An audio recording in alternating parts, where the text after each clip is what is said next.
దేవుడు సృష్టికర్త, జీవదాత. దేవుడు మాట్లాడతాడా? మన యందు శ్రద్ధ చూపిస్తాడా? దేవుని మనం తెలుసుకోగలమా?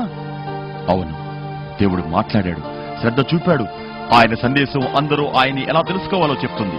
3500 సంవత్సరాల క్రితం దేవుడు తన మాటలను వ్రాయమని మనుషులను ఆదేశించాడు. దేవుడు 1500 సంవత్సరాలలో ఇచ్చిన ఈ సందేశాన్ని 40 మంది వ్రాశారు. తొలి వ్రాతలను ధర్మశాస్త్రము, ప్రవచనాలు అంటారు. దేవుని మాటలను మొదట చర్మపు చుట్టలపై వ్రాశారు. వాటినే లేఖనాలు అంటారు. వీటన్నిటినీ కలిపి ఇప్పుడు మనం ఒకే పుస్తకంగా బైబిల్ అని అంటున్నాం. ఈ పవిత్ర మాటలు దేవుడు ప్రపంచంలోని మానవులందరినీ ఎంత ఎక్కువగా ప్రేమిస్తాడో చెప్తాయి. ఇదే దేవుని చరిత్ర.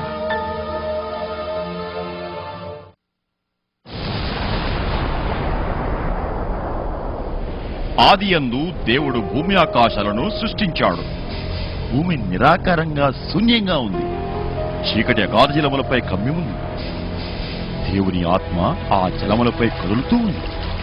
దేవుడు వెలుగు కలుగుగాక అని పలుకగా వెలుగు కలిగింది.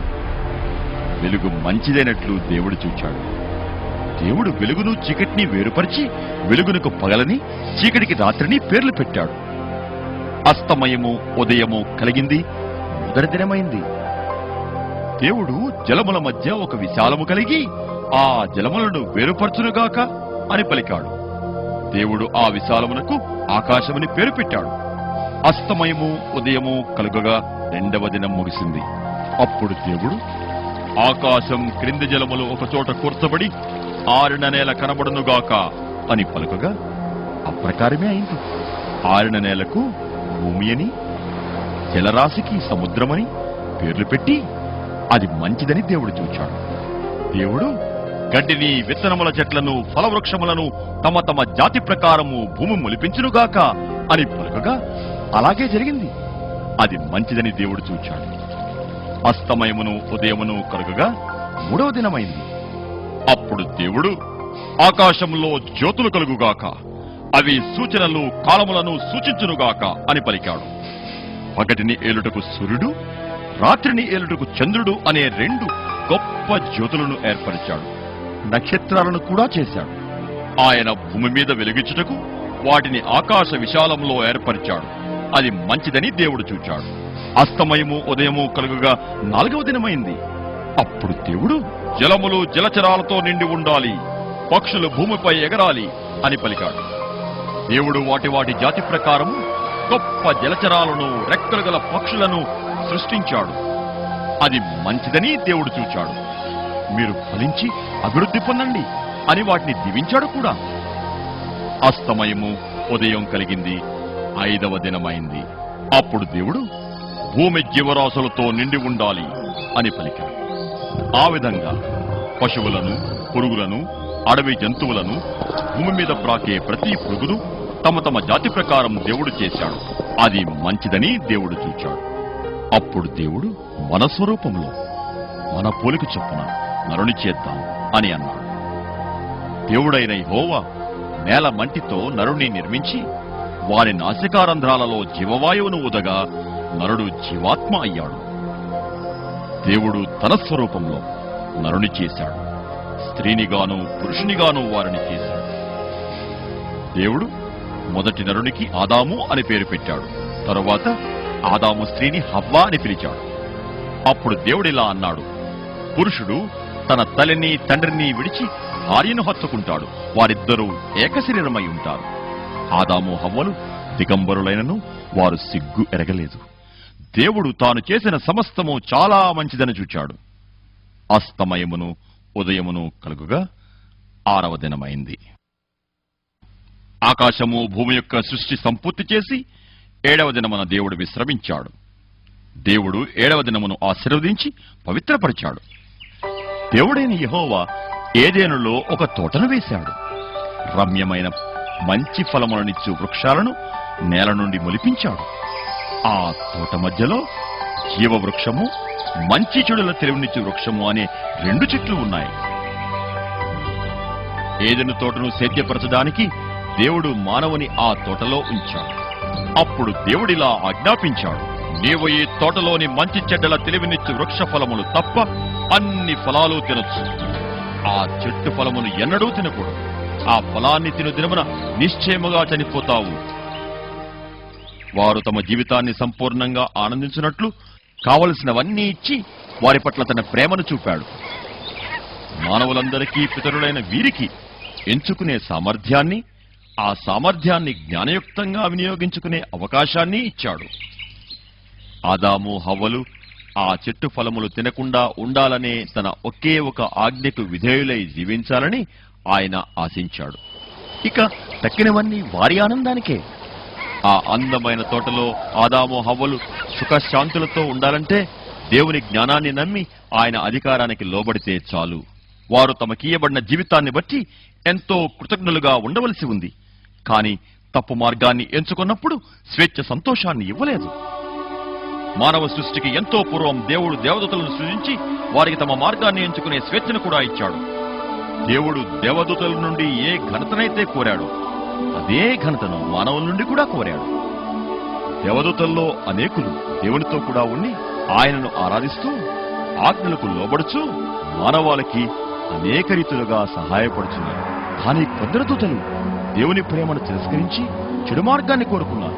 లూసిఫర్ అనే అందమైన దూతను తమకు నాయకులుగా ఎంచుకున్నారు. లూసిఫర్ తన దురహంకారము గర్వము వల్ల ఘనమైన తన స్థితిని కోల్పోయాడు. అంతేకాకుండా దేవుని మీద తిరుగుబాటు చేసి పరలోకం నుండి త్రోయబడ్డాడు. ఎందుకంటే నా సింహాసనాన్ని దేవుని నక్షత్రాలకు పైగా హెచ్చించుకుంటాను, మహోన్నతులతో సమానంగా చేసుకుంటాను అని సవాలు చేశాడు. లూసిఫర్ బైబిల్లో అపవాది అని, దయ్యమని పిలువబడుచు దేవునికే చెందాల్సిన ఆరాధనను తానే కోరుకున్నాడు. సాతాను తానే పూజింపబడాలని అందమైన వెలుగుదూత వేషంలో మానవాళిని మోసగిస్తాడు. అతని అబద్ధాలు, తప్పుడు బోధలు మనకు శ్రమను, నాశనాన్ని తెస్తాయి. కాబట్టి దేవుడు నీవు నరకములో ఒక మూలకు త్రోయబడతావు అని లూసిఫర్తో చెప్పాడు. ఆదాము హవ్వలున్న ఆ అందమైన తోటలో సాతాను సర్పరూపంలో వచ్చి హవ్వకు కనబడ్డాడు. ఈ సర్పం దేవుని సృష్టిలో అన్ని జంతువుల కన్నా చాలా యుక్తి గలది. సర్పము స్త్రీతో, ఇది నిజమా? ఈ చెట్లలో దేని ఫలములనైనా మీరు తినకూడదని దేవుడు చెప్పాడా అన్నాడు.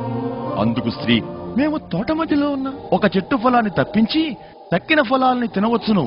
ఎందుకంటే ఆ చెట్టు ఫలాన్ని మీరు తినకూడదు, తింటే నిశ్చయంగా చచ్చిపోతారని దేవుడు చెప్పాడు అని సమాధానమిచ్చింది. అప్పుడు సర్పం, మీరు చావనే చావరు. వాటిని తింటే మీ కళ్ళు తెరవబడి మంచి చెడ్డలు ఎరిగి దేవదూతలుగా ఉంటారని దేవునికి తెలుసు అని ఆ స్త్రీతో చెప్పింది. సాతాను అబద్ధాలకు తండ్రి అని బైబిల్ చెప్తుంది. వీడు స్త్రీని మోసగించి దేవుని గురించి అబద్ధమాడాడు. ఆ స్త్రీ ఆ వృక్షము ఆహారమునకు మంచిదని, అందంగా, రమ్యంగా, వివేకమిచ్చేదిగా ఉందని గమనించి కొన్ని ఫలాలు తిని తన భర్తకు కూడా తినిపించింది. వెంటనే వారి కన్నులు తెరవబడ్డాయి, కాని వారి ఆత్మలు చచ్చిపోయాయి. వారు దిగంబరులమని తెలుసుకుని అంజురపు ఆకులు కుట్టి కప్పుకున్నారు. అప్పుడు ఆ చల్లని పూట తోటలో సంచరిస్తున్న దేవుని స్వరాన్ని విని ఆదాము హవ్వలు ఆయన ఎదుటకు రావడానికి భయపడి చెట్ల చాటున దాక్కున్నారు. దేవుని మాటలు కాదని వారి స్వంత జ్ఞానాన్ని నమ్మడం చేత ఆత్మీయంగా చనిపోయి దేవునితో సంబంధం కోల్పోయారు. అప్పుడు దేవుడు, ఆదామా, నీవెక్కడున్నావు అని ఆదాముని పిలిచాడు. అందుకు ఆదాము, తోటలో మీ స్వరము విన్నప్పుడు దిగంబరిగా ఉన్నాను, అందుకు భయపడి దాక్కున్నాను అని జవాబిచ్చాడు.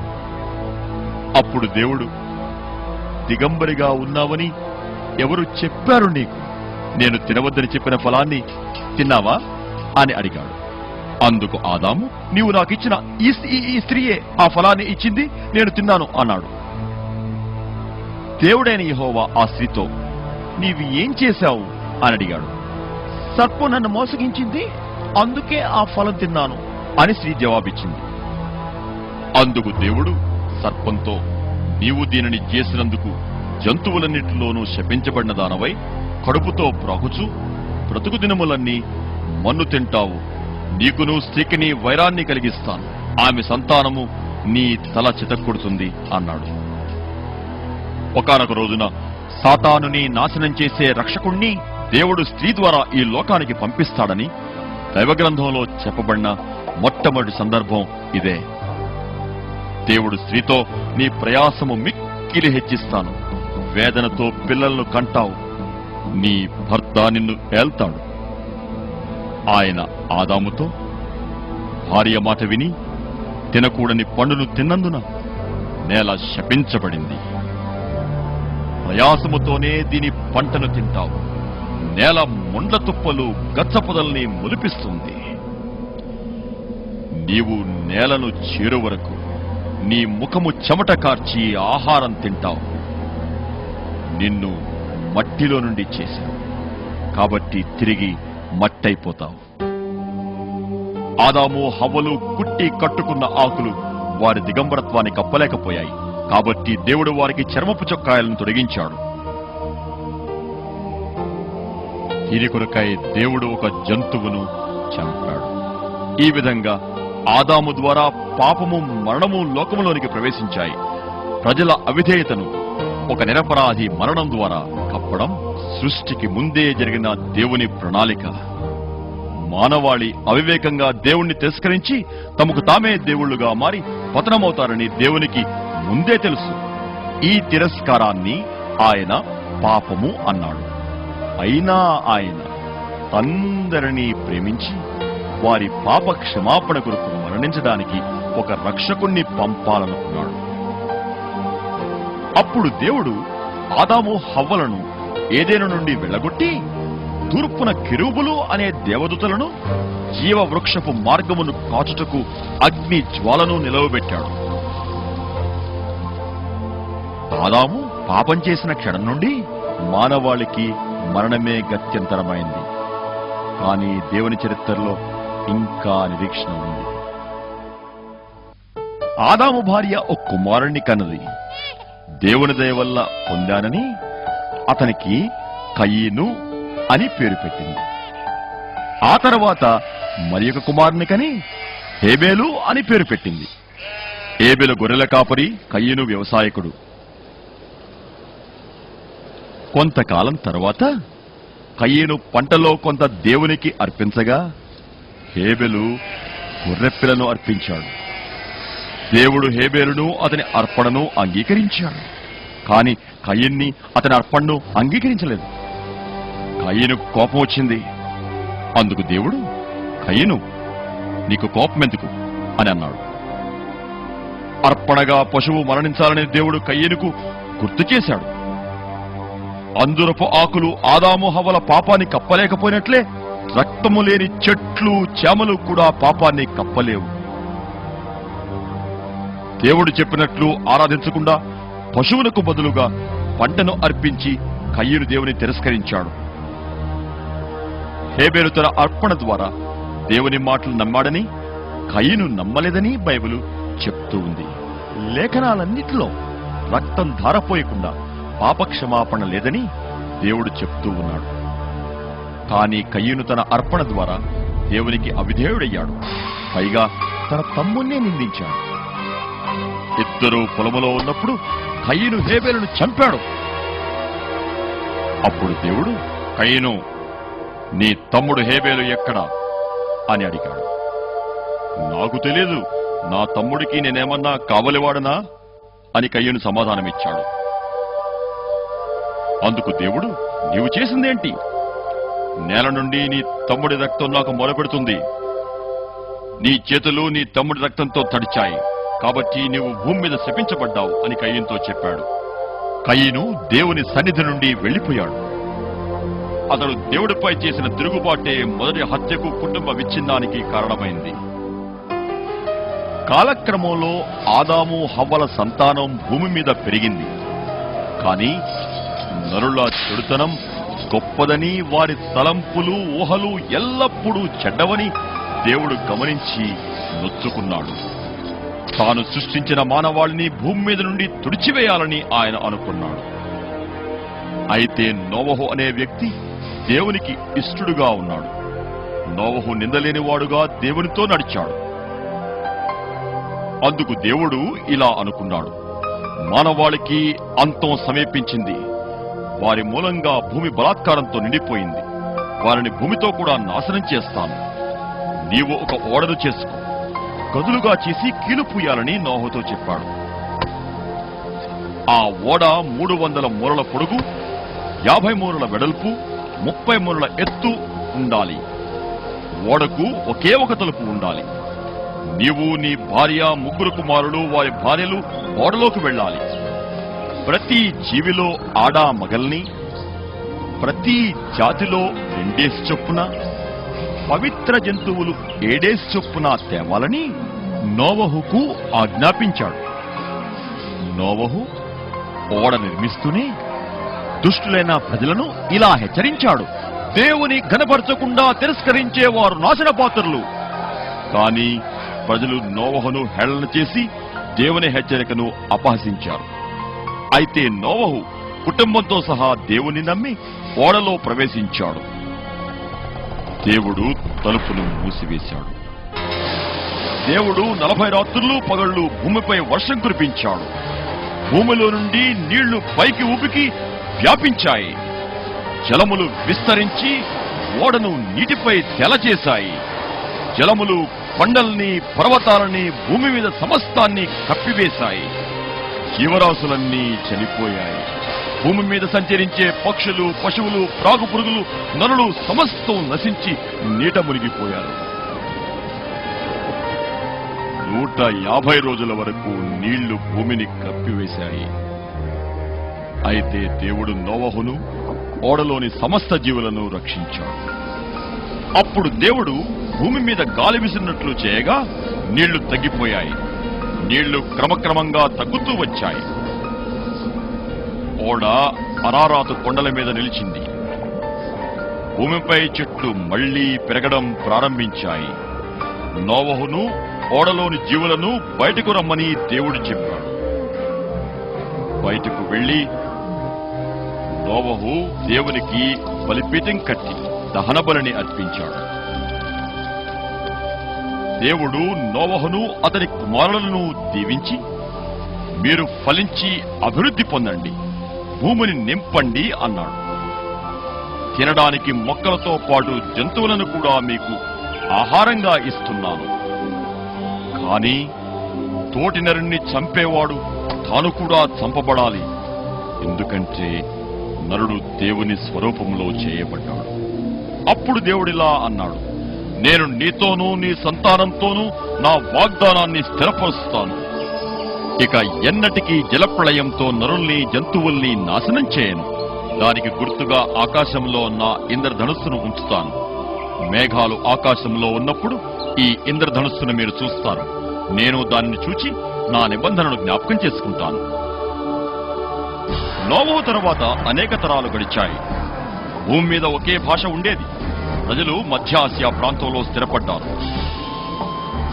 వారు ఒకరితో ఒకరు, అసలు మనం ఇటు అటు చెదిరిపోకుండా ఒక పట్నం, ఒక గోపురం కట్టి పేరు సంపాదించుకుంటే ఎలా ఉంటుంది అని అనుకున్నారు. అయితే మీరు బయటకు వెళ్లి భూమిని నింపండి అనే దేవుని ఆజ్ఞను తిరస్కరించారు. గోపురాన్ని కట్టడంలో వారి ఉద్దేశం సూర్యుణ్ణి, చంద్రుణ్ణి, నక్షత్రాలను పూజించడానికే. మానవాళి దేవుణ్ణి విడిచి ఆయన చేసిన సృష్టిని పూజించడానికి ఎంచుకున్నారు. దేవుడు ప్రజలు కట్టే ఆ పట్టణాన్ని, గోపురాన్ని చూచాడు. ఆయన, వీరంతా ఒకే జనం, వీరందరిది ఒకే భాష, కాబట్టి వీరు తలపెట్టే ఏ పనికైనా ఆటంకం ఉండదు. మనము దిగిపోయి ఒకరి మాట ఒకరికి తెలియకుండా వారి భాషను తారుమారు చేద్దాం అని చెప్పాడు. అలా దేవుడు వారి భాషను తారుమారు చేయడం వల్ల పట్టణాన్ని కట్టే పని ఆగిపోయింది. అందుకనే ఆ పట్టణాన్ని బాబెలు అన్నారు, అనగా తారుమారు. ఎందుకంటే దేవుడు వారి భాషను తారుమారు చేసి భూమి అంతటా చెదిరిపోయేటట్లుగా చేశాడు. జలప్రళయానికి 400 సంవత్సరాల తరువాత దేవుడు మధ్య ఆసియా ప్రాంతంలో ఊరు అనే పట్నస్థుడైన అబ్రహామునకు ప్రత్యక్షమై, నీవు లేచి నీ దేశాన్ని నీ బంధువులను వదిలి నేను చూపించే దేశానికి వెళ్ళు. అక్కడ నిన్ను గొప్ప జనంగా చేస్తాను. నిన్ను ఆశీర్వదించి నీ నామం గొప్ప చేస్తాను. నిన్ను ఆశీర్వదించే వాళ్ళను ఆశీర్వదిస్తాను. నిన్ను శపించే వారిని శపిస్తాను. భూమి మీద సమస్త వంశాలు నీ ద్వారా ఆశీర్వదించబడతాయి అని చెప్పాడు. దేవుడు తనతో చెప్పినట్లు అబ్రాము బయలుదేరి కనాను అనే దేశానికి వెళ్ళాడు. దేవుడు అబ్రాముకు మళ్లీ ప్రత్యక్షమై, నీ సంతానానికి ఈ దేశమిస్తాను. నీ చేతనైతే ఆకాశంలోని నక్షత్రాలను లెక్కించు. నీ సంతానం కూడా అలాగే లెక్కకు మించి ఉంటుంది. అబ్రాము శారాయిలకు సంతానం లేనప్పటికీ అబ్రాము దేవుణ్ణి నమ్మాడు. ఆ నమ్మకాన్ని దేవుడు నీతిగా ఎంచాడు. అప్పుడు అబ్రాము, ఓ ప్రభువా, నేను ఈ దేశాన్ని స్వాధీనం చేసుకుంటానని నాకెలా తెలుస్తుంది అని అడగ్గా దేవుడు ఇలా సమాధానం చెప్పాడు. నీ సంతతి వారు తమది కాని దేశంలో ఉండి ఆ దేశ ప్రజలకు బానిసలై 400 సంవత్సరాలు బాధింపబడతారు. ఒక రాజ్యం వారిని బానిసలుగా వాడుకుంటారు. మిమ్మల్ని శ్రమ పెట్టిన వారిని నేను తీర్పు తీరుస్తాను. తరువాత మీ 4వ తరం వారు గొప్ప సంపదతో ఇక్కడికి తిరిగి వస్తారు. కాని అబ్రాము భార్య శారాయికి సంతానం కలగలేదు. అప్పుడు శారాయి అబ్రాముతో, నా ఈజిప్టు దాసి హాగరును మీరు భారీగా చేసుకుని సంతానం పొందకూడదు. ఆ సంతానాన్ని నా సంతానంగా చూచుకుంటాను అని చెప్పింది. అబ్రాము శారాయి మాటకు ఒప్పుకున్నాడు. అబ్రాము దేవుణ్ణి ప్రేమించినా తన భార్య ద్వారానే బిడ్డనిస్తాడని నమ్మలేకపోయాడు. ఆ విధంగా హాగరుకు అబ్రాహాముకు ఇష్మాయేలు అనే కుమారుడు కలిగాడు. అబ్రాము 99 ఏండ్ల వాడైనప్పుడు దేవుడు ప్రత్యక్షమై, నేను సర్వశక్తిగల దేవుణ్ణి, నా సన్నిధిలో నడువు. నీకు అబ్రహాము అను క్రొత్త పేరు పెడుతున్నాను. అనేక జనములకు తండ్రి అని దాని అర్థం. శారాయి ఇక నుండి శారా అని పిలువబడుతుంది, అంటే రాజకుమారి అని అర్థం. నేను శారాను దీవించి ఆమె కుమారుని ఇస్తాను. ఆమె జనములకు తల్లి అవుతుంది. అప్పుడు అబ్రహాము, ఇష్మాయేలు నీ సన్నిధిలో ఉండని ప్రభువా అని దేవుణ్ణి బ్రతిమిలాడాడు. అందుకు దేవుడు, నీ మనవి విన్నాను. తప్పకుండా ఇష్మాయేలును కూడా ఆశీర్వదించి గొప్ప జనాంగంగా చేస్తానని దేవుడు అబ్రహాముతో చెప్పాడు. అరబ్బుల దేశం ద్వారా దేవుడు అబ్రహాము ఇష్మాయేలీల సంతానానికి ఇచ్చిన వాగ్దానం నెరవేర్చాడు. కాని షేరా కుమారుడు అతని సంతానం ద్వారానే తన నిత్య నిబంధనను నెరవేరుస్తాడని దేవుడు తెలిపాడు. తరువాత షేరా అబ్రహాములకు ఇస్సాకు అనే కుమారుడు కలిగాడు. ఇస్సాకు పెద్దవాడైనప్పుడు దేవుడు అబ్రహాముతో, నీ విశ్వాసాన్ని రుజువు చేయాలి అన్నాడు. ఒక రోజున దేవుడు, అబ్రామా అని పిలిచాడు. చిత్తమండి అని అబ్రహాము బదులిచ్చాడు. నీవు ప్రేమించిన నీ ఒకే ఒక కుమారుడైన ఇస్సాకును మోరియా దేశానికి తీసుకువెళ్లి అక్కడ నీతో చెప్పబో పర్వతం మీద దహనబలిగా అతనిని అర్పించాలి అని చెప్పాడు. అప్పుడు అబ్రహాము పెందలకడనే లేచి దేవుడు చెప్పినట్లు ఇస్సాకును తీసుకుని బయలుదేరాడు. 3వ రోజున అబ్రహాము కనులెత్తి దూరం నుండి ఆ స్థలాన్ని చూచాడు. అప్పుడు అబ్రహాము దహనబలికి కట్టెల్ని కుమారుని చేత మోయించాడు. అబ్రహాము నిప్పును కత్తిని తీసుకుని వారిద్దరూ కలిసి కొండ ఎక్కారు. అప్పుడు ఇస్సాకు, తండ్రి, మన వద్ద నిప్పు కట్టెలు ఉన్నాయి, కాని దహనబలికి గొర్రెపిల్ల ఏది అని అడిగాడు. నా కుమారుడా, దేవుడే దహనబలికి గొర్రెపిల్లను ఇస్తాడు అని అబ్రహాము బదులిచ్చాడు. అలా వారిద్దరూ దేవుడు చూపించిన ప్రదేశానికి వెళ్లారు. అక్కడ అబ్రహాము బలిపీఠం కట్టి కట్టెల్ని చక్కగా పేర్చాడు. తరువాత ఇస్సాకును బంధించి ఆ బలిపీఠంపై ఉంచాడు. తన కుమారుని చంపడానికి చెయ్యి చాపి కత్తి ఎత్తాడు. వెంటనే పరలోకము నుండి దేవదూత, అబ్రహామా, అబ్రహామా అని పిలవగా, చిత్తము ప్రభువా అని అబ్రహాము బదులిచ్చాడు. అప్పుడు ఆయన, ఆ చిన్నవాని మీద చెయ్యి వేయకు. నీ ఒకే ఒక కుమారుణ్ణి నాకు ఇవ్వడానికి నీవు వెనుతీయలేదు. అబ్రహాము కన్నులెత్తి చూడగా పొదలో కొమ్ములు తగులుకొనిన ఒక పొట్టేలు కనబడింది. అబ్రహాము ఆ పొట్టేలును తీసుకుని తన కుమారునికి బదులుగా దహనబలి అర్పించాడు. ఇస్సాకు పట్ల దేవుని వాగ్దానం నెరవేరునని అబ్రహాముకు రూఢిగా తెలుసు. అది ఒకవేళ ఇస్సాకును తిరిగి బ్రతికించవలసి వచ్చినా సరే, అబ్రహాము యొక్క విశ్వాసాన్ని బట్టి దేవుడు ఇలా అన్నాడు: నీ విధేయత వలన నిన్ను ఆశీర్వదించి ఆకాశ నక్షత్రాల వలె నీ సంతానాన్ని విస్తరింపచేస్తాను. భూలోకములోని జనములన్నీ నీ సంతానం వల్ల ఆశీర్వదించబడతాయి. ఎప్పుడో ఏదైనా వనంలో వాగ్దానం చేయబడిన రక్షకుడు తన సంతానం నుండి వస్తాడని అబ్రహాము ఎరిగి ఎంతో సంతోషించాడు. దేవుడు అబ్రహామును పరీక్షించిన తీరు ఒకానొక రోజున పరలోకపు తండ్రి తన ప్రియకుమారుని ఈ లోకం కోసం బలిగా ఇవ్వనున్నాడని గుర్తు చేస్తుంది. కొంతకాలం తర్వాత ఇస్సాకు పెండ్లి చేసుకుని యాకోబు, ఏశావు అనే కవలలకు తండ్రి అయ్యాడు. తరువాత దేవుడు తన వాగ్దాన వంశాన్ని కొనసాగించడానికి యాకోబునకు ఇశ్రాయేలు అని పేరు పెట్టాడు. యాకోబునకు 12 మంది కుమారులు. వారిలో యోసేపును స్వంత సహోదరులే బానిసగా అమ్మివేశారు. కానీ దేవుడు కృపచేత ఐగుప్తు రాజైన ఫరోకు సమానమైన పాలకుడయ్యాడు. దైవభక్తుడైన యోసేపు తన అన్నలను క్షమించి వారందరినీ ఐగుప్తులకు రప్పించి గొప్ప కరువు నుండి వారిని కాపాడాడు. ఇశ్రాయేలు జనమని పిలువబడిన అబ్రహాము, ఇస్సాకు, యాకోబుల సంతానమైన 70 మంది ఐగుప్తు దేశానికి ప్రయాణమై వెళ్లారు. దేవుడు అబ్రహాముకు చెప్పిన రీతిగా ఒకానొక రోజున ఆ దేశంలోనే వారు బానిసలవుతారు. ఐగుప్తు దేశంలో ఇశ్రాయేలు ప్రజలు, వారి సంతానము విస్తరించింది. దీన్ని బట్టి యోసేపును ఎరుగని ఒక ఫరో రాజు ఆందోళన చెందాడు. ఆయన ఐగుప్తీయులతో, ఇదిగో మనకంటే లెక్కకు మించిన ఇశ్రాయేలుతో జాగ్రత్త సుమా. వాళ్ళు ఇలానే విస్తరిస్తే మన శత్రువులతో కలిసి మన మీదే దండెత్తవచ్చు అని అన్నాడు. అందుచేత ఐగుప్తీయులు హెబ్రీయులను బానిసలుగా చేశారు.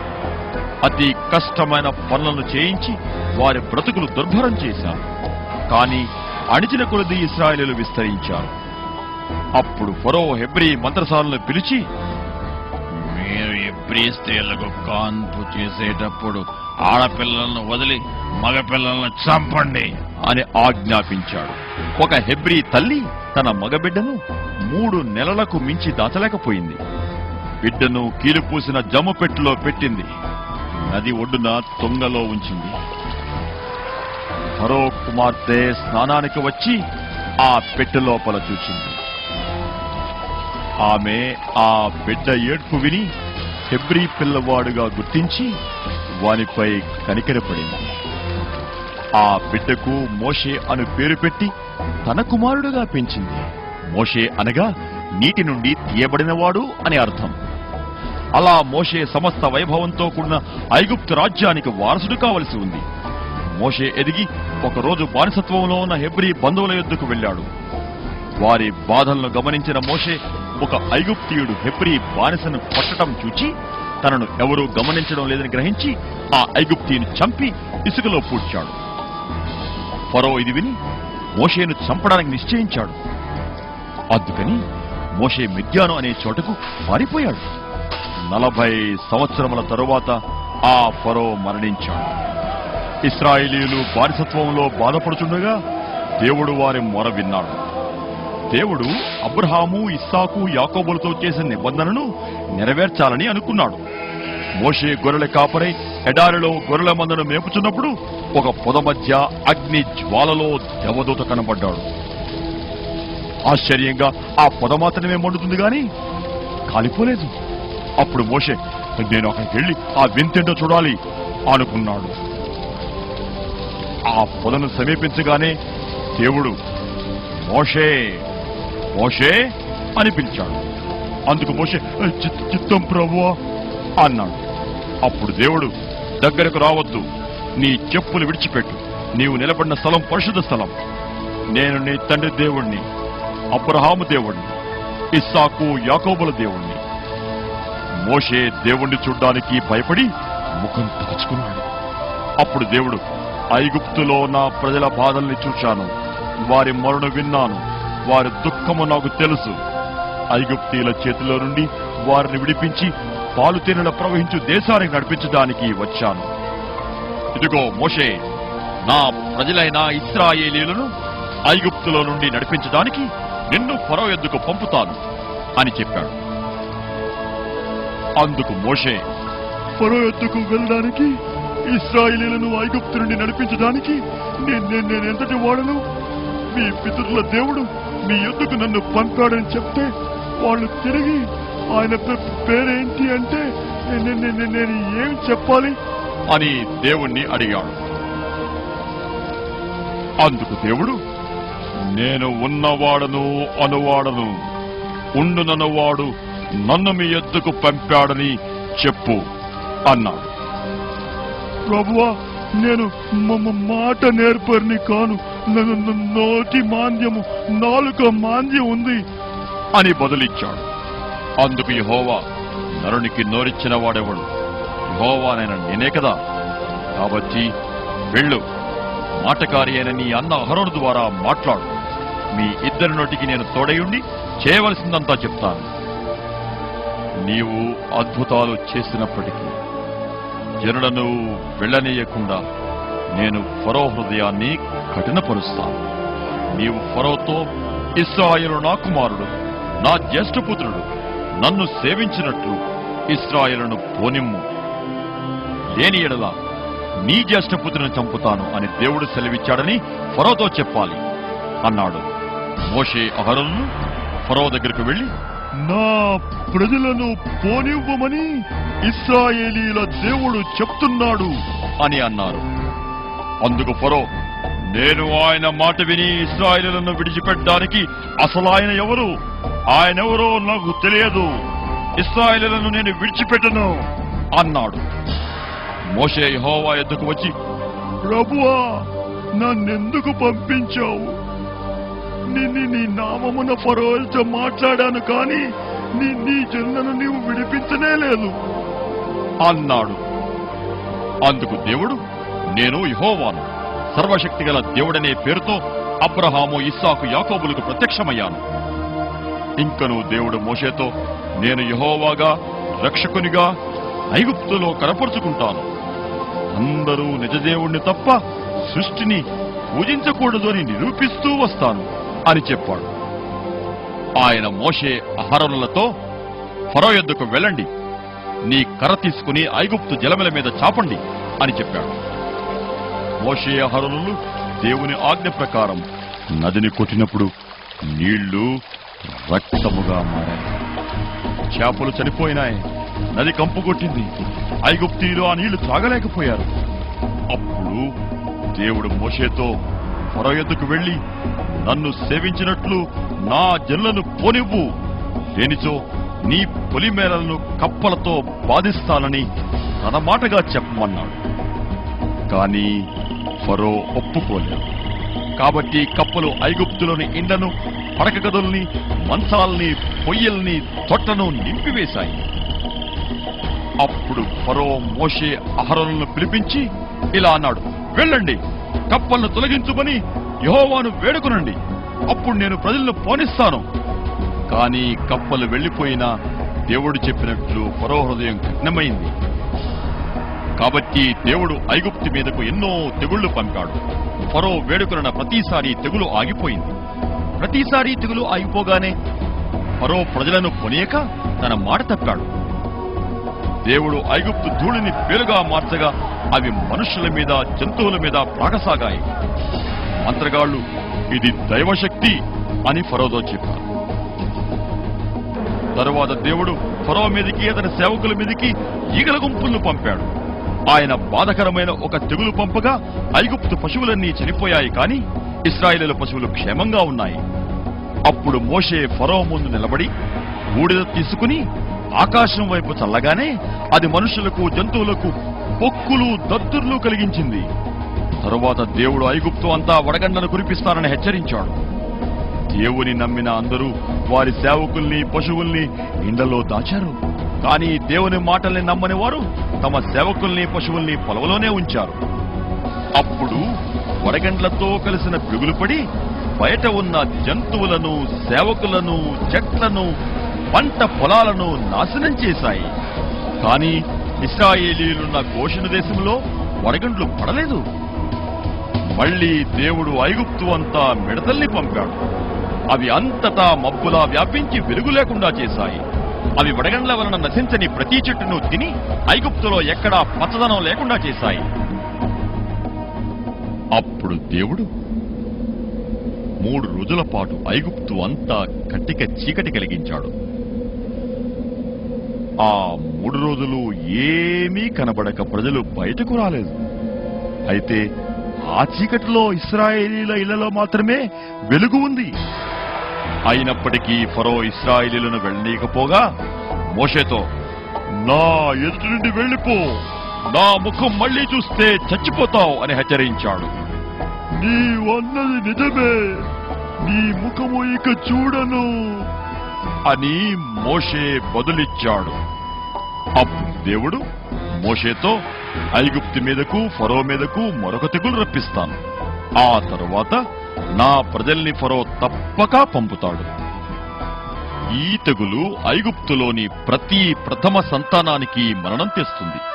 సింహాసనాసీనుడైన ఫరో మొదలుకుని తిరగలి విసిరే దాసి వరకు ప్రతి ప్రథమ సంతానాన్ని చంపుతుంది. ఐగుప్తు దేశమంతా ఇంతవరకు ఎన్నడూ లేని, ఇక ఎన్నడూ రాని మహాభయంకరమైన రోదన పుడుతుంది. ఓ మోషే, నీవు ఇశ్రాయేలీయుల సర్వ సమాజంతో ఈ విధంగా చెప్పాలి. ఇంటింటికి ఒకటి చొప్పున నిర్దోషమైన ఏడాది మగగొర్రె పిల్లను ఎంచుకోవాలి. 4 రోజుల తర్వాత సమాజమంతా సాయంత్రం పూట వాటిని వధించాలి.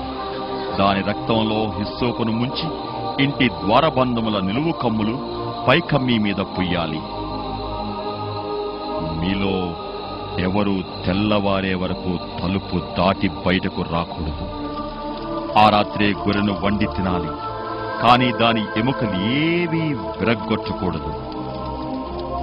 పులవని రొట్టెలతో కలిపి దానిని తినాలి. ప్రభు పస్కా అంటే ఇదే. ఎందుకంటే ఆ రాత్రే నేను ఐగుప్తు దేశమంతా సంచరించి మనుష్యుల్లోనూ జంతువుల్లోనూ మొదటి సంతానాన్ని హతం చేస్తాను. ఐగుప్తు దేవతలన్నిటికీ తీర్పు తీరుస్తాను. నేను యెహోవాను. ఆ రక్తం మీరు నివసించే ఇండ్ల క్షేమానికి గుర్తు.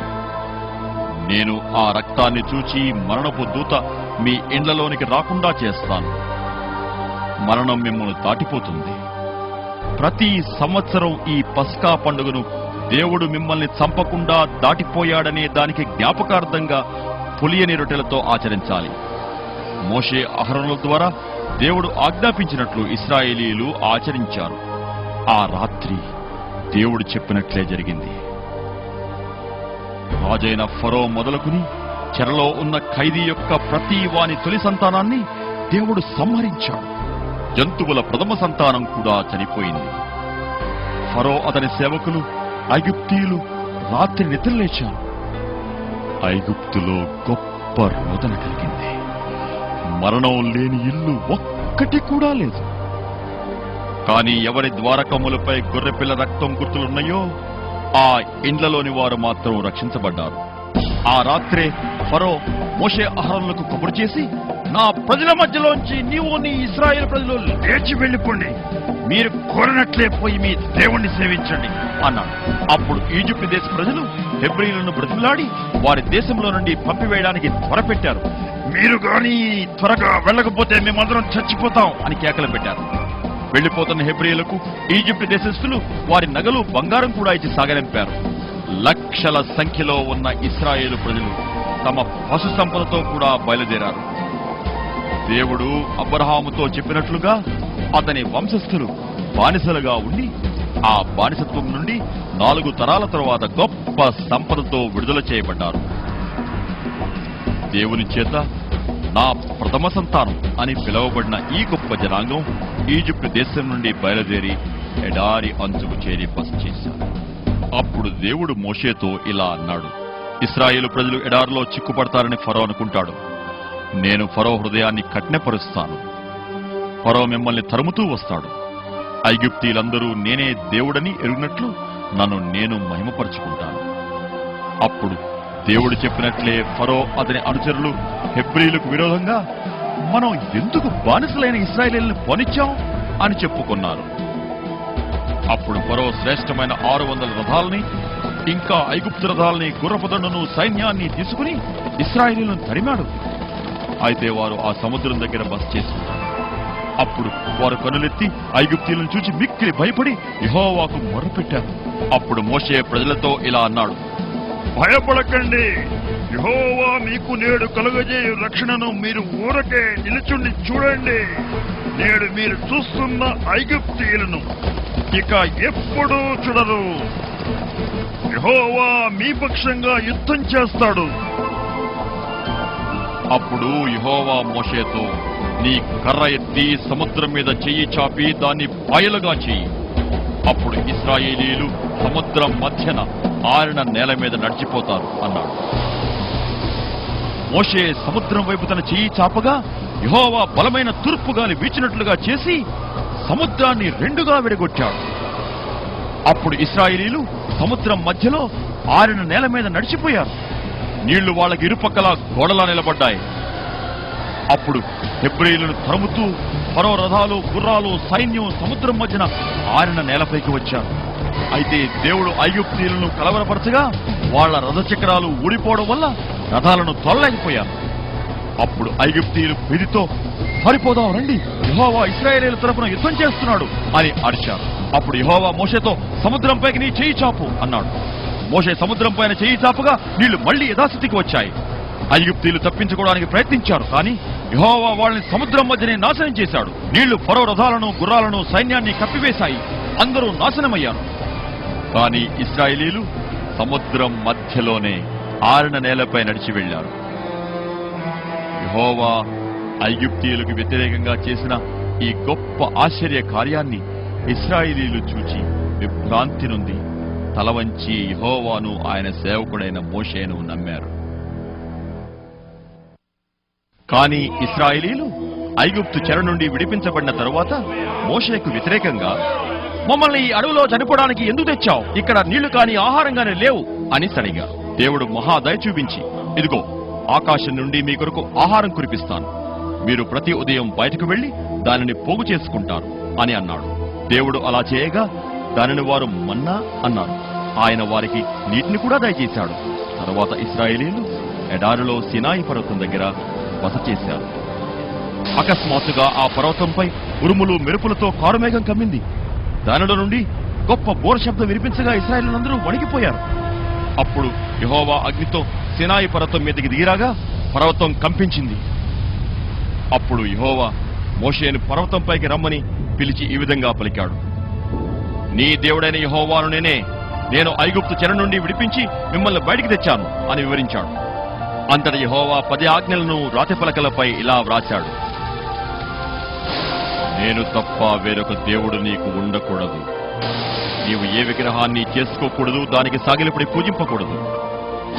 నీ దేవుడైన యెహోవా నామాన్ని వ్యర్థంగా ఉచ్చరింపకూడదు.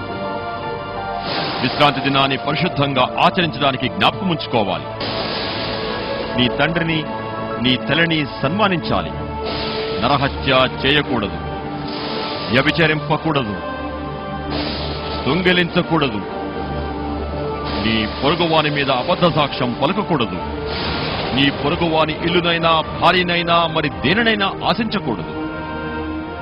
యెహోవా ఈ ఆజ్ఞల ద్వారా తన సంపూర్ణ పరిశుద్ధతను తెలియచేయడమే కాకుండా వాటిని ప్రజలు మీరినప్పుడు ఏం చేయాలో కూడా మోషేకి తెలియపరిచాడు. యెహోవా మోషేతో, నీవు మట్టితో ఒక బలిపీఠం కట్టి నాకు ప్రతిష్ఠించి దాని మీద బలులర్పించు. నేను నిన్ను ఆశీర్వదిస్తాను. ఆ రక్తం మీ పాపాల్ని కప్పుతుంది. నేను మీ పాపాల్ని క్షమిస్తాను అన్నాడు. చివరకు అరణ్యంలో 40 సంవత్సరాల ప్రయాణం తర్వాత యూదులుగా పిలువబడే ఇశ్రాయేలీయులు దేవుడు వాగ్దానం చేసిన కనానులో ప్రవేశించారు. కానీ కనాను ప్రజలు యెహోవా దేవుణ్ణి తిరస్కరించి ఇశ్రాయేలీయులతో యుద్ధం చేశారు. అయితే దేవుడు యూదుల్ని కాపాడి అబ్రహాము, ఇస్సాకు, యాకోబుల వాగ్దాన దేశంలో వారిని స్థిరపరిచాడు. జంతుబలుల్ని, ఆరాధనను జరిపించే పనిని దేవుడు యాజకులకు అప్పగించాడు. సంవత్సరానికి ఒకసారి ప్రధాన యాజకుడు ప్రజలకు దేవుని పరిశుద్ధ సన్నిధికి మధ్యగా ఉన్న తెరలోపల ప్రవేశించేవాడు. అక్కడ ప్రధాన యాజకుడు ప్రజలందరి తరపున దేవుని సన్నిధిలో నిలబడేవాడు. ప్రవక్తలని పిలువబడే దైవజనుల ద్వారా దేవుడు ప్రజలతో మాట్లాడేవాడు. అనేక ఏండ్ల తరువాత ఇశ్రాయేలీయులు దావీదు అనే వ్యక్తిని తమకు రాజుగా చేసుకున్నారు. దేవుడు దావీదును నా హృదయానుసారుడు అని పిలిచాడు. ఇశ్రాయేలీయులు పాపం చేసినప్పుడు దేవుడు ఈ ప్రవక్తల ద్వారా మాట్లాడి వారు తమ పాపంలోనే కొనసాగితే పరరాజుల చేతికి వారిని అప్పగిస్తారని హెచ్చరించాడు కూడా. అయినప్పటికీ ఇశ్రాయేలీయులు అవిధేయతలో కొనసాగి దేవుణ్ణి ఎదిరించి ఆయన ఆజ్ఞలను తిరస్కరించి వారిని గద్దించిన ప్రవక్తలను చంపారు. ఈ విధంగా 800 సంవత్సరాలు దేవుని ఆజ్ఞలను ఎదిరించిన తర్వాత ఇశ్రాయేలీయులు తమ స్వంత దేశం నుంచి వెళ్లగొట్టబడి అస్సీరియా, బబులోను రాజ్యాలలో బానిసలయ్యారు. కానీ అలా బందీలుగా ఉన్నంతకాలం దేవుడు తన ప్రవక్తల ద్వారా వారితో మాట్లాడుతూనే ఉన్నాడు. ఆ మాటల్లో కొన్ని వారి పశ్చాత్తాపం కోసం, మరికొన్ని మానవాళి తమ పాపాల నుండి రక్షించడానికి రాబోయే రక్షకుడు గురించిన ప్రవచనాలు. ఆ రక్షకుడు ఖచ్చితంగా ఎక్కడ పుడతాడో ఆ ప్రదేశం గురించి, ఆయన నిత్యత్వం గురించి మీకా అనే ప్రవక్త ఇలా ప్రవచించాడు. ఇశ్రాయేలీయులను ఏలబోవాడు బెత్లెహేము నుండి వస్తాడు. ఆయన పురాతన కాలం మొదలుకుని శాశ్వత కాలం వరకు ప్రత్యక్షమవుతాడు. ఈ రక్షకుడు దావీదు రాజవంశంలో నుండే వస్తాడని కూడా దేవుడు తెలిపాడు. ప్రవక్త అయిన మలాకీ ద్వారా రక్షకుని రాకను తెలియచేసి ఆయన రాక కోసం ప్రజల్ని సిద్ధపరచడానికి వచ్చే ఒక ప్రత్యేక దూతను గురించి దేవుడు ముందుగా తెలిపాడు. ప్రవక్త అయిన జకర్యా ఇలా ప్రవచించాడు. ఓ యెరూషలేము కుమారి, ఇదిగో నీతిపరుడు, రక్షణకర్త, దీనుడైన నీ రాజు గాడిద పిల్లనికి నీ దగ్గరికి వస్తున్నాడు. తనతో కలిసి భోజనం చేసిన తన సన్నిహితులలో ఒకడు తనను అప్పగిస్తాడని క్రీస్తు ప్రభువు ముందుగానే ఎరుగునని దావీదురాజు ప్రవచించాడు. జకర్యా ప్రవక్త ఆయన 30 వెండి నాణాలకు అమ్మబడతాడని ముందుగానే వ్రాశాడు. రాబోయే రక్షకుడు హింసించబడి, కొరడాలతో కొట్టబడి, ముఖంపై ఉమ్మివేయబడతాడని దేవుడు యెషయా ప్రవక్త ద్వారా ముందుగానే బయలుపరిచాడు. దావీదు ఆయన చంపబడే విధానాన్ని వివరిస్తూ ఆయన కాళ్ళు, చేతుల్లో నుండి మేకులు గుచ్చబడతాయని, ఆయన ఎముకల్లో ఒకటి కూడా విరగదని, ఆయన చనిపోతూ నా దేవా నా దేవా నా నేల విడ్నాడుతివి అని పలుకుతాడని చెప్పాడు. దారిని పోయేవారు ఆయన దేవుని మీద ఉంచిన విశ్వాసాన్ని చూచి నవ్వుతూ హేళన చేస్తారని కూడా చెప్పాడు. దావీదు ఆయన మరణ బాధను వివరిస్తూ రక్షకుని కీళ్లు స్థానం తప్పుతాయని, ఆయన దాహం తీర్చడానికి చేదు చిరకనిస్తారని కూడా వ్రాశాడు. ఆయనను హింసించేవారు ఆయన అంగీ కోసం తమలో తాము చీట్లు వేసుకుంటారని చెప్పబడింది. తాను పొందిన దారుణ హింస వల్ల రక్షకుని ముఖం వికృతంగా మారడం చూచి దారిన పోయేవారు ఆశ్చర్యపడతారని యెషయా ప్రవక్త ప్రవచించాడు. ఒకానొక దినాన దావీదు వంశస్థులైన ఇశ్రాయేలీయులు తాము పొడిచిన రక్షకుని వైపు చూస్తారని కూడా దైవగ్రంథంలోని ప్రవచనాలు చెబుతున్నాయి. ఈ విధంగా రక్షకుని రాకకు కొన్ని వందల సంవత్సరాలకు పూర్వమే లేఖనాలలో ఈ సంగతులన్నీ వ్రాయబడ్డాయి. 70 సంవత్సరాల చెర అనంతరం యెహోవా తన ప్రజల్ని వారి స్వంత దేశానికి తిరిగి రప్పించాడు. ఆ ప్రజల్లో కొందరే తిరిగిరాగా మిగిలిన వారు పరరాజ్యాల పాలనలోనే ఇంకా ఉన్నారు. 500 సంవత్సరాల తరువాత రోమా రాజ్య పరిపాలనలో దావీదు వంశానికి చెందిన యోసేపు, మరియా అనే యవనస్తులు పెండ్లి చేసుకోవడానికి నిర్ణయించుకున్నారు. కాని వారు ఏకం కాకముందే పరిశుద్ధాత్మ దేవుని శక్తి ద్వారా మరియా గర్భం ధరించింది. అప్పుడు దేవదూత యోసేపునకు కలలో, యోసేపు, నీ భార్య అయిన మరియను చేర్చుకోవడానికి భయపడకు, ఆమె పరిశుద్ధాత్మ వల్ల గర్భం ధరించింది. పుట్టబోయే బిడ్డ దేవుని కుమారుడు. ఆమె కనే కుమారునికి నీవు రక్షకుడు అనే అర్థమిచ్చే యేసు అని పేరు పెట్టాలి. ఎందుకంటే ఆయన ప్రజల్ని వారి పాపాల నుండి ఆయనే విడిపిస్తాడు అని చెప్పాడు. ప్రభువే ఒక సూచన చూపుతాడు. కన్యక గర్భవతి అయ్యే కుమారునికిని అతనికి ఇమ్మానుయేలు అని పేరు పెడుతుంది అని ప్రవక్త అయిన యెషయా చెప్పిన రీతిగా జరిగింది. ఇమ్మానుయేలు అనే మాటకు దేవుడు మనకు తోడు అని అర్థం. జనాభా లెక్క కోసం పన్ను చెల్లించడానికి యోసేపు, మరియలు బెత్లెహేముకు వెళ్లవలసి వచ్చింది. అక్కడే మరియ కుమారుని కనగా ఆయనకు వారు యేసు అనే పేరు పెట్టారు. ప్రవచన ప్రకారమే యేసు బెత్లెహేములోనే పుట్టాడు. అదేవిధంగా దావీదు వంశంలోనే పుట్టాడు. ఆ దేశంలో కొందరు గొర్రెల కాపరులు మందను కాస్తుండగా దేవదూత వారికి కనబడ్డాడు. అప్పుడు దేవుని మహిమ ఆ కాపర్ల చుట్టూ ప్రకాశించగా వారు చాలా భయపడ్డారు. అప్పుడు ఆ దూత, భయపడకండి, ప్రజలందరికీ కలగబో మహాసంతోషకరమైన సువార్తను మీకు తెచ్చాను. నేడు క్రీస్తు అనే రక్షకుడు మీ కొరకు పుట్టాడు అని చెప్పాడు. ఆ బాలుడు పెరిగి ఆత్మలో బలవంతుడయ్యాడు. దేవుని కృప ఆయనపై ఉంది. యేసు పెరిగి పెద్దవాడై జ్ఞానములో, దేవుని దయలో, మనుషుల దయలో వర్ధిల్లాడు. యేసు 30 ఏండ్ల వాడై ఉన్నప్పుడు బాప్తిస్మిచ్చు యోహాను అను పేరు గల ఒక వ్యక్తి ఈ విధంగా చాటిస్తూ బాప్తిస్మిస్తూ వచ్చాడు. పశ్చాత్తాపడండి, ప్రభువు కోసం మిమ్మల్ని సిద్ధపరచుకోండి. ఈ యోహాను రక్షకుని రాకను ప్రకటిస్తాడని ప్రవక్తలు ముందుగానే చెప్పారు. యోహాను చేత బాప్తిస్మం పొందడానికి యేసు యోర్దాను నదికి వచ్చాడు. యేసు రావడం చూసినప్పుడు యోహాను ఇలా అన్నాడు, ఇదిగో లోక పాపాన్ని తీసివేసే దేవుని గొర్రెపిల్ల. యేసు బాప్తిస్మం పొందిన వెంటనే నీళ్లలో నుంచి బయటికి వచ్చాడు. అప్పుడు ఆకాశం తెరుచుకుంది. దేవుని ఆత్మ పావురంలాగా దిగివచ్చి తన మీద వాలడం ఆయన చూచాడు. ఆకాశం నుండి ఒక స్వరం ఇలా వినిపించింది, ఈయన నా ప్రియకుమారుడు, ఈయనంటే నాకెంతో ఇష్టం. అప్పుడు యేసు 40 రోజులు అరణ్యంలో గడిపిన అనంతరం ఏదైనా వనంలో హవ్వను శోధించడంలో సఫలమైన సాతాను యేసును కూడా శోధించే మార్గాలు వెదికాడు. కానీ యేసు పాపం చేయలేదు. చివరిగా సాతాను యేసును చాలా ఎత్తైన పర్వతం మీదకు తీసుకువెళ్లి భూలోక రాజ్యాలన్నీ వాటి వైభవాన్ని చూపించాడు. అప్పుడు సాతాను, నీవు సాష్టాంగపడి నన్ను పూజిస్తే ఇదంతా నీకు చేస్తాను అన్నాడు. సైతాను, అవతలికి పో, నీ ప్రభువైన దేవుణ్ణి ఆరాధించాలి, ఆయనకు మాత్రమే సేవ చేయాలి అని వ్రాసి ఉంది అని యేసు వారితో చెప్పాడు. దేవుని కుమారుడైన యేసు మానవాకారిగా ఈ భూమి మీద నివసించినప్పుడు మనవలే అన్ని విషయాల్లో శోధింపబడి కూడా పాపం లేనివాడుగా ఉన్నాడు. కాబట్టి ఆదాము ఎక్కడ ఓడిపోయాడో అక్కడ యేసు గెలిచాడు. దీనివల్ల యేసు మాత్రమే మానవాళికి రక్షకుడని, దేవుడు పంపిన గొర్రెపిల్ల అని తెలుస్తుంది. అనేక అద్భుతాలు చేయడం వల్ల తానే వాగ్దానపు రక్షకుడునని యేసు అనేక రీతుల్లో తన్ను తానే బలపరుచుకున్నాడు. ఒక వివాహపు విందులో ఆయన నీళ్లను ద్రాక్షరసంగా మార్చాడు. 38 సంవత్సరాలుగా అవిటివానిగా ఉన్న వ్యక్తిని ఆయన స్వస్థపరిచాడు. ఒళ్లంతా కుష్టు ఉన్న అస్పృశ్యుడైన ఒక మనిషి యేసును చూచి సాష్టాంగపడి, ప్రభు, మీకిష్టం ఉంటే నన్ను బాగు చేయగలరు అని బ్రతిమిలాడాడు. అప్పుడు యేసు చేయి చాచి అతని మీద ఉంచి, నాకిష్టమే, ఆరోగ్యం పొందు అన్నాడు. వెంటనే అతని కుష్ఠరోగం పోయింది. పుట్టుక నుండి గుడ్డివాడైన ఒక మనిషికి యేసు చూపు దయచేశాడు. వైద్యులు నయం చేయలేని వ్యాధితో 12 ఏళ్లుగా బాధపడుతున్న ఒక ఆమె యేసు వస్త్రాన్ని తాకింది. ఆయన ఆమె వైపు తిరిగి, అమ్మా, నీ నమ్మకమే నిన్ను బాగు చేసింది, సమాధానంగా వెళ్ళు అన్నాడు. వివిధ రకాలైన రోగాలతో బాధపడుతున్న వారిని జనులు ఆయన దగ్గరకు తీసుకుని రాగా ఆయన వారినందరినీ స్వస్థపరిచాడు. యేసు తన్ను వెంబడించమని 12 మంది మనుషుల్ని పిలిచాడు. అపవిత్రాత్మలను వెళ్లగొట్టే అధికారాన్ని ఆయన వారికిచ్చి దేవుని రాజ్యాన్ని ప్రకటించడానికి, స్వస్థపరచడానికి వారిని పంపాడు. ఆయన ఖ్యాతి అన్ని వైపులా వ్యాపించింది.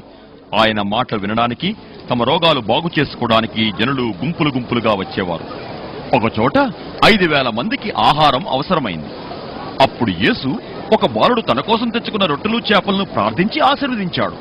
అద్భుతంగా ఆహారం అక్కడ కూడి ఉన్న వారందరూ తిన్నాక కూడా 12 గంపలు మిగిలింది. అయితే కొందరు యేసు దేవుని దగ్గర నుండి వచ్చిన వాడని రుజువులు చూపమన్నారు. మన పూర్వీకులు ఎడారిలో మన్నాను తిన్నారు, ఆయన ఆకాశం నుండి వారికి ఆహారం ప్రసాదించాడు అని వ్రాసి ఉంది కదా అని అన్నారు. అందుకు యేసు, పరలోకం నుండి దిగివచ్చి లోకానికి జీవం ఇచ్చేవాడే దేవుడిచ్చే ఆహారం అని వారితో అన్నాడు. అప్పుడు జనులు, ప్రభు, ఈ ఆహారం ఎప్పుడూ మాకివ్వండి అన్నారు. యేసు వారికి ఇలా సమాధానం చెప్పాడు, జీవాహారం నేనే, నా దగ్గరకు వచ్చే వ్యక్తికి ఎన్నడూ ఆకలి ఉండదు, నా మీద నమ్మకం ఉంచే వ్యక్తికి ఎప్పుడూ దప్పిక కాదు. తాను అనేక బాధలు అనుభవించి యూదా పెద్దలు, మత గురువులు, పండితుల వల్ల నిరాకరించబడి చంపబడి 3వ రోజున సజీవంగా లేవడం తథ్యమని యేసు ముందుగానే చెప్పాడు. అనేక రాజకీయ మత నాయకులు యేసు బోధను తృణీకరించారు. కాని నికోదేమను ఒక పరిసయ్యుడు మాత్రం సత్యాన్ని అన్వేషిస్తూ రాత్రివేళ యేసు దగ్గరకు వచ్చాడు. ఒక వ్యక్తి కొత్తగా జన్మిస్తేనే తప్ప దేవుని రాజ్యాన్ని చూడలేడు అని యేసు అతనితో చెప్పాడు. నికోదేము ఆయనతో, ఒక ముసలివాడు ఎలా జన్మిస్తాడు? అతడు రెండోసారి మళ్లీ తల్లి గర్భంలో ప్రవేశించి పుట్టలేడు కదా అన్నాడు. అందుకు యేసు, శరీరమూలంగా పుట్టింది శరీరం, ఆత్మ మూలంగా పుట్టింది ఆత్మ. మీరు క్రొత్తగా జన్మించాలి అని నేను మీతో చెప్పినందుకు ఆశ్చర్యపడకండి అన్నాడు. నికోదేము ఆయనతో, ఇదంతా ఎలా సాధ్యం అన్నాడు. ఆధ్యాత్మిక సత్యాలను తానే అర్థం చేసుకోలేని స్థితిలో ఉండి ఇతరులకు బోధిస్తున్నందుకు యేసు అతన్ని గద్దించాడు. తరువాత ఆత్మలో జన్మించడం అంటే ఏంటో వివరించాడు. దేవుడు ఈ లోకాన్ని ఎంతో ప్రేమించి తన ఒకే ఒక కుమారుణ్ణి లోకానికి పంపించాడు. ఆ కుమారునిపై నమ్మకం ఉంచేవారెవరైనా సరే నాశనం కాకుండా నిత్యజీవం పొందాలనేదే దేవుని ఉద్దేశ్యం. లోకానికి తీర్పు విధించడానికి దేవుడు తన కుమారుణ్ణి పంపలేదు, కాని తన కుమారుని ద్వారా లోకానికి విముక్తి, రక్షణ లభించాలనే ఆయన్ను పంపించాడు. ఆ తీర్పు ఇదే: వెలుగు లోకంలోకి వచ్చింది, కాని తమ క్రియలు చెడ్డవి కావడం వల్ల మానవులు వెలుగు కంటే చీకటినే ప్రేమించారు. దేవుని కుమారుని మీద నమ్మకం ఉంచిన వాడు నిత్య జీవం కలవాడు, కాని కుమారునికి విధేయుడు కానివాడు జీవాన్ని చూడనే చూడడు. అయితే వాని మీద దేవుని కోపం ఎప్పుడు నిలిచి ఉంటుంది. చివరకు నికోదేము అర్థం చేసుకుని నమ్మాడు.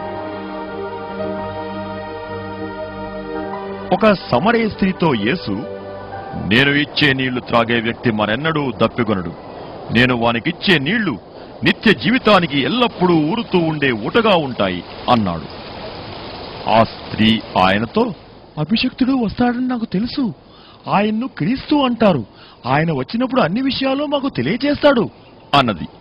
అప్పుడు ఆయన, నీతో మాట్లాడుతూ ఉన్న నేనే ఆయన్ను అన్నాడు. అప్పుడు యేసు తన శిష్యులతో, ఎవరైనా నా వెంట రావాలనుకుంటే స్వార్థాన్ని విడిచి నన్ను వెంబడించాలి.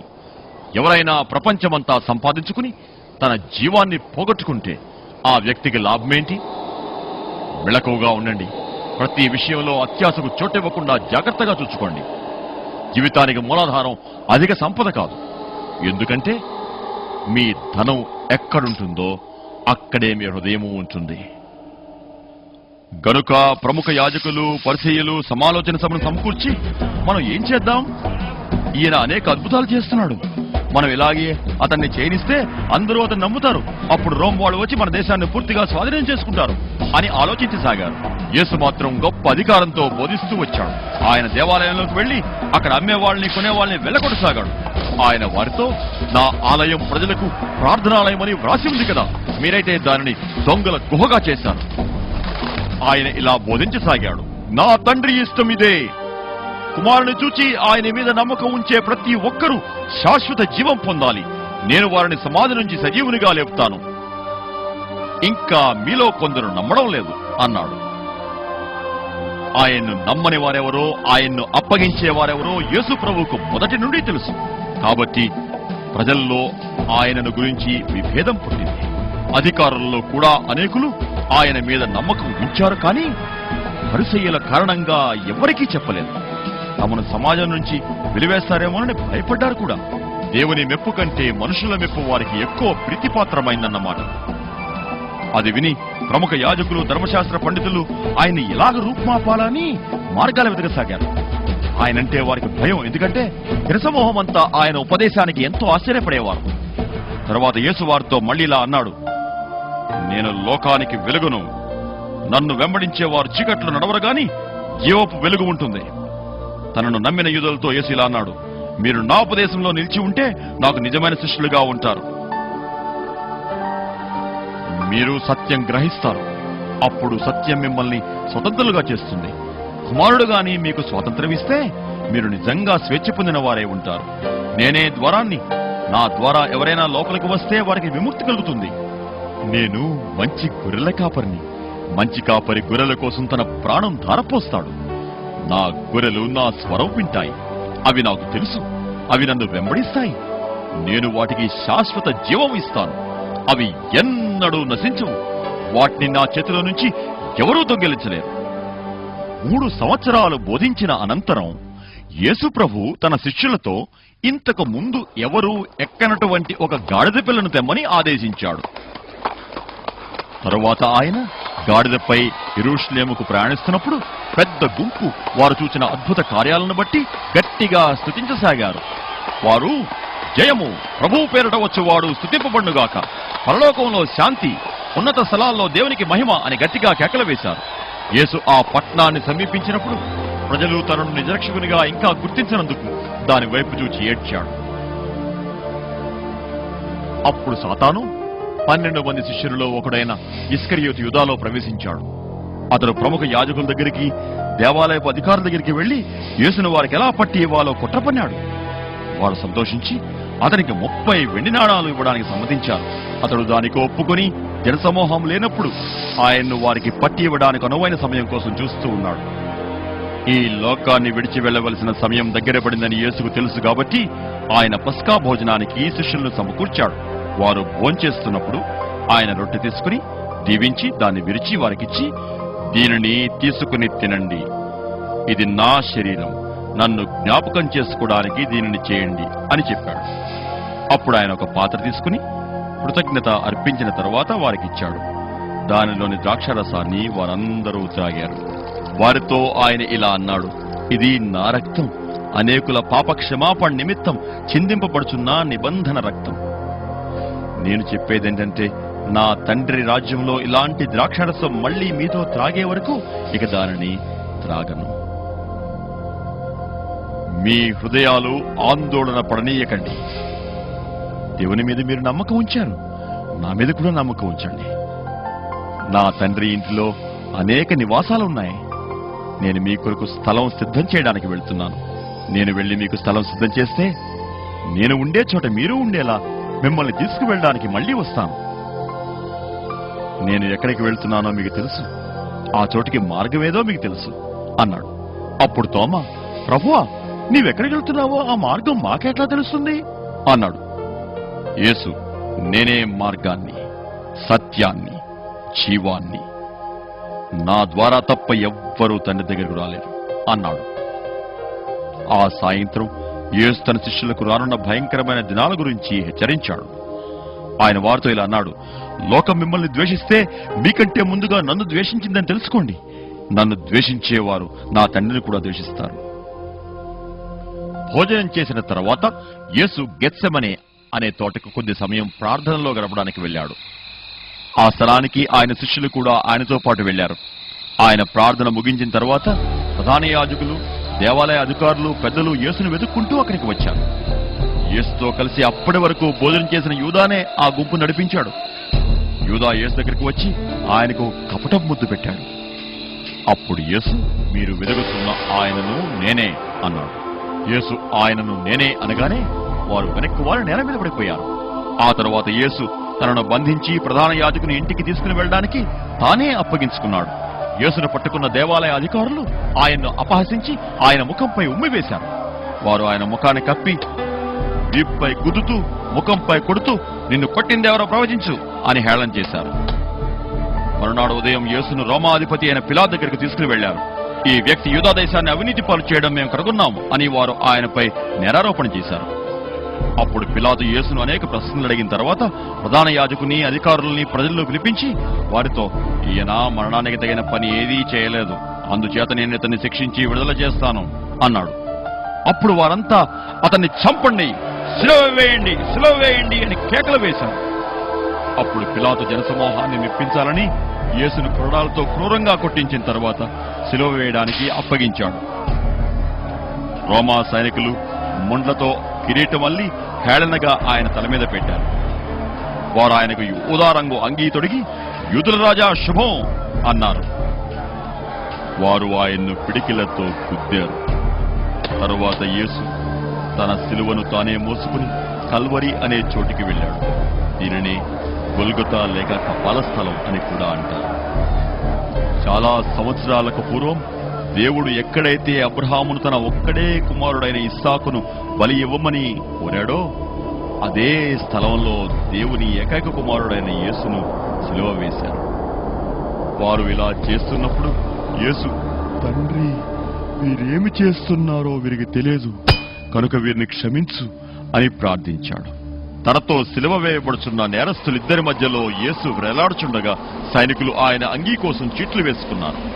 దావీదు ప్రవచనం ఇలా నెరవేరింది. 3 గంటల సేపు ప్రజలందరూ ఈ సంఘటనను చూస్తూ ఉండిపోయారు. అధికారులు యేసును చూచి, ఇతడు ఇతరులను రక్షించాడు, దేవుడు ఎన్నుకున్న అభిషిక్తుడైన క్రీస్తు ఇతడే అయితే తనను తానే రక్షించుకోవాలి అని హేళన చేశారు. ఆ మధ్యాహ్నపు వేళ సుమారు 3 గంటల సేపు దేశమంతటా చీకటి కమ్మింది. మనందరి పాపాలు దేవుడు ఆయనపై మోపాడు అన్న ప్రవక్తల మాటల నెరవేర్పుగా ఇది జరిగింది. అప్పుడు యేసు బిగ్గరగా కేకవేసి, నా దేవా, నా దేవా, నా చెయ్యి ఎందుకు విడిచిపెట్టావు అన్నాడు. ఆ తరువాత సమస్తం నెరవేరిందని గ్రహించి లేఖనం నెరవేరడానికి యేసు, నాకు తప్పిక అవుతుంది అన్నాడు. చేదైన చిరకను ఆయనకు అందిస్తూ, యూదుల రాజువు నీవే అయితే నిన్ను నీవే రక్షించుకో అని సైనికులు యేసును అపహసించారు. యేసు ఆ చిరకను తీసుకున్న తరువాత, సమాప్తమైంది తండ్రి, నా ఆత్మను నీ చేతులకు అప్పగిస్తున్నాను అని బిగ్గరగా కేకవేశాడు. తల వంచి ఆయన ప్రాణం విడిచాడు. యేసు ప్రాణం విడుచుచుండగా సూర్యుడు అదృశ్యుడై దేశమంతటా చీకటి కమ్మింది. భూమి కంపించింది. దేవాలయపు తెర పైనుండి క్రిందికి 2గా చినిగింది. యేసుకు ఎదురుగా నిలుచున్న రోమా శతాధిపతి ఆయన ఎలా ప్రాణం విడిచాడో చూచి, నిజంగా నిజంగా ఈయన దేవుని కుమారుడు అన్నాడు. అప్పుడు సైనికులు వచ్చి ఆయనతో కూడా సిలువ వేయబడి విరేలాడుచున్న 2 దొంగల కాళ్లు విరగ్గొట్టారు. వారు యేసు దగ్గరకు వచ్చి అప్పటికే ఆయన చనిపోవడం చూచి ఆయన కాళ్లు విరగ్గొట్టలేదు. అయితే ఆ సైనికులలో ఒకడు ఈటతో ఆయన ప్రక్కను పొడిచాడు. వెంటనే రక్తము నీళ్లు కారాయి. అతని ఎముకల్లో ఒకటైనా విరగదు. తాము పొడిచిన వారిని వారు కండ్లారా చూస్తారు అన్న లేఖనాలు నెరవేరినట్లుగా ఇవన్నీ జరిగాయి. తరువాత యోసేపు, నికోదేమును 2 విశ్వాసులు యేసు మృతదేహాన్ని బోళంతో కలిపిన గుడ్డతో చుట్టి సమాధిలో పెట్టారు. ఆ తరువాత యూదా నాయకుల ఆజ్ఞ మేరకు సమాధిపై ముద్ర వేసి రోమా సైనికులను కావలి ఉంచారు. 3 రోజుల అనంతరం ఒక పెద్ద భూకంపం కలిగింది. ఎందుకంటే ప్రభుదూత పరలోకం నుండి దిగివచ్చి సమాధి ద్వారం నుంచి రాయి దొర్లించాడు. దూతను చూచి రోమా సైనికులు భయపడి వణుకుచూ పారిపోయారు. యేసు ప్రభు అనుచరులు సమాధి దగ్గరికి వచ్చినప్పుడు రాయి దొర్లించి ఉండడం చూచి కలవరపడ్డారు. హఠాత్తుగా 2 వ్యక్తులు వారి దగ్గర నిలబడ్డారు. వారి వస్త్రాలు దగదగా మెరిసిపోతూ ఉన్నాయి. ఆ వ్యక్తులు సజీవుణ్ణి చనిపోయిన వారి మధ్య ఎందుకు వెతుకుచున్నారు? ఆయన ఇక్కడ లేడు, సజీవంగా లేచాడు. ఆయన మీతో చెప్పింది జ్ఞాపకం చేసుకోండి. ఆయన పాపిష్టి మనుష్యుల చేత సిలువ వేయబడి 3వ రోజున సజీవంగా లేవడం తథ్యమని మీతో చెప్పలేదా? అప్పుడు ఆయన మాటలు వారికి జ్ఞాపకం వచ్చాయి. అదే రోజు సాయంకాలం యేసే వారి మధ్య నిలబడి, మీకు శాంతి కలుగ్గాక అన్నాడు. అయితే తాము ఏదైనా భూతాన్ని చూస్తున్నామనుకుని వారు భయాక్రాంతులయ్యారు.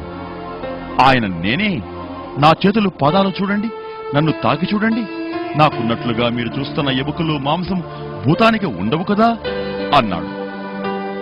అప్పుడు ఆయన వారితో, మీ దగ్గర ఉన్నప్పుడు నేను ఈ మాటలు మీతో చెప్పాను. మోషే ధర్మశాస్త్రంలో, ప్రవక్తల గ్రంథాల్లో, కీర్తనల్లో నన్ను గూర్చిన విషయాలన్నీ నెరవేరడం తప్పనిసరి అన్నాడు. అప్పుడు వారు లేఖనాలు గ్రహించగలిగేలా ఆయన వారి మనోనేత్రాలు తెరిచాడు. ఆయన వారితో ఇలా అన్నాడు, అభిషక్తుడైన క్రీస్తు బాధలు అనుభవించి చనిపోయిన వారిలో నుండి 3వ రోజున సజీవంగా లేస్తాడని, ఆయన పేరట పశ్చాత్తాపం, పాపక్షమాపణ ప్రపంచమంతటా ప్రకటించబడడం జరగాలని వ్రాసి ఉంది. ఇవన్నీ మీరు కళ్ళారా చూచారు. యేసు అనేక మందికి సజీవునిగా కనబడడం వల్ల ఆయన పునరుద్ధానానికి ఇది తిరుగులేని సాక్ష్యమైంది. తరువాత ఆయన వారితో ఇలా అన్నాడు, మీరు సర్వలోకానికి వెళ్లి సర్వ సృష్టికి శుభవార్త ప్రకటించండి. 40 రోజులు గడిచిన తరువాత యేసు తన శిష్యులతో ఇలా చెప్పాడు, పరిశుద్ధాత్మ మిమ్మల్ని ఆవరించినప్పుడు మీరు శక్తి పొందుతారు. యెరూషలేములో, యూదయ, సమరయ ప్రదేశాలలో నలుదిక్కులకు ప్రపంచమంతటా మీరు నాకు సాక్షులై ఉంటారు. వారు చూస్తుండగానే ఆయన ఆకాశంలోకి ఆరోహణమయ్యాడు. వారికి కనబడకుండా ఒక మేఘం ఆయన్ను మరుగు చేసింది. తెల్లని బట్టలు ధరించిన ఇద్దరు పురుషులు వారి దగ్గర నిలిచి, మీరెందుకు ఆకాశం వైపు చూస్తూ నిల్చున్నారు? ఈ యేసు ఏ విధంగా పరలోకానికి వెళ్లడం మీరు చూశారో ఆ విధంగానే ఆయన తిరిగి వస్తాడు అన్నారు. కాబట్టి యేసు శిష్యులు రక్షకుడైన క్రీస్తు మృతులలో నుండి తిరిగి లేచాడని ప్రకటిస్తూ బాప్తిస్మమిస్తూ ఆ ప్రాంతమంతటా సంచరించారు. ఆదాము ద్వారా పాపం, మరణం అందరికీ సంక్రమించాయి. అలాగే క్రీస్తులో పాపక్షమాపణ, పునరుద్ధానం వచ్చాయి అని వారు లేఖనాల ద్వారా చూపించారు. ప్రభువునందు విశ్వాసముంచి ఆయనను రక్షకునిగా, ప్రభువుగా అంగీకరించిన వారు మరణించిన తరువాత ఒకానొక రోజున నూతన శరీరాలతో తిరిగి లేస్తారని, సజీవులుగా నిలిచి ఉన్న వారితో కలిసి ఆయనను ఎదుర్కోవడానికి మేఘాలపై కొనుక్కోబడతారని ప్రకటించారు. యేసు ప్రభు పరలోకము నుండి నీతిగల న్యాయాధిపతిగా భూలోకానికి తిరిగి వస్తాడని బైబిల్ చెప్తుంది. రాజులకు రాజు, ప్రభువులకు ప్రభువు అన్న పేరు ఆయన వస్త్రాలపై వ్రాయబడి ఉంటుంది. ఆయన వెంట పరలోక సైన్యాలు తెల్లని గుర్రాల మీద వస్తారు. ప్రవక్త అయిన జకర్యా చెప్పినట్లు యేసు ఒలీవల కొండపై తన పాదాలు మోపినప్పుడు ఆ కొండ నడిమికి చీలిపోతుంది. ఆ తర్వాత ఆయన ఈ భూలోకాన్ని రారాజుగా పరిపాలిస్తాడు. కానీ 1000 సంవత్సరాలు గడిచిన తర్వాత సాతాను మళ్లీ ప్రజలను మోసగించడానికి బయలుదేరతాడు. అప్పుడు దేవుని వద్ద నుండి అగ్ని బయలుదేరి సాతాను అనుచరులను కబళించి వేస్తుంది. చిట్ట చివరకు మోసగాడైన సాతాను అగ్నిగుండంలో పడవేయబడి రాత్రింబవళ్లు యుగ యుగాలు బాధించబడతాడు. అప్పుడు తెల్లని సింహాసనం ముందు చనిపోయిన వారు ఘనులైనా అల్పులైనా దేవుని ముందు తీర్పు కోసం నించుంటారు. ఏ వ్యక్తి పేరైతే జీవగ్రంథములో వ్రాసి ఉన్నట్లు కనబడలేదో ఆ వ్యక్తి అగ్నిగుండములో పడవేయబడతాడు. అయితే క్రొత్త ఆకాశం, క్రొత్త భూమిలో దేవుడు తన ప్రజలతో నివాసం చేస్తాడు. అప్పుడు దేవుడు వారి కన్నీళ్లన్నీ తుడిచివేస్తాడు. చావు, బాధ, దుఃఖం, ఏడ్పు ఇక ఉండనే ఉండవు. ఎందుకంటే మొదటి లోకం గతించిపోయింది. ప్రకాశించడానికి సూర్యుడు, చంద్రుడు దానికి అక్కర్లేనే లేదు. ఎందుకంటే దేవుని మహిమే దానిలో ప్రకాశిస్తూ ఉంది. గొర్రెపిల్లే దానికి దీపం. వారు శాశ్వతంగా రాజ్య పరిపాలన చేస్తారు. జీవవృక్షం అక్కడ ఉంటుంది. మానవునిపై ఉన్న శాపం తొలగిపోతుంది. యేసు ప్రభు ఇలా ఆహ్వానిస్తున్నాడు. దప్పికొన్న వారెవరైనా సరే వచ్చి ఉచితంగా జీవజలాన్ని త్రాగవచ్చు. ఇదిగో నేను త్వరగా వచ్చుచున్నాను. నా మాటలకు విధేయులైన వారు ఆశీర్వదించబడతారు. నా మాట విని నన్ను పంపిన వారిని నమ్మేవారు శాశ్వత జీవం కలవారు. వారు దేవుని తీర్పులోనికి రారు, మరణంలో నుండి జీవంలోనికి దాటారు. ఈ దేవుని చరిత్ర మీకోసమే.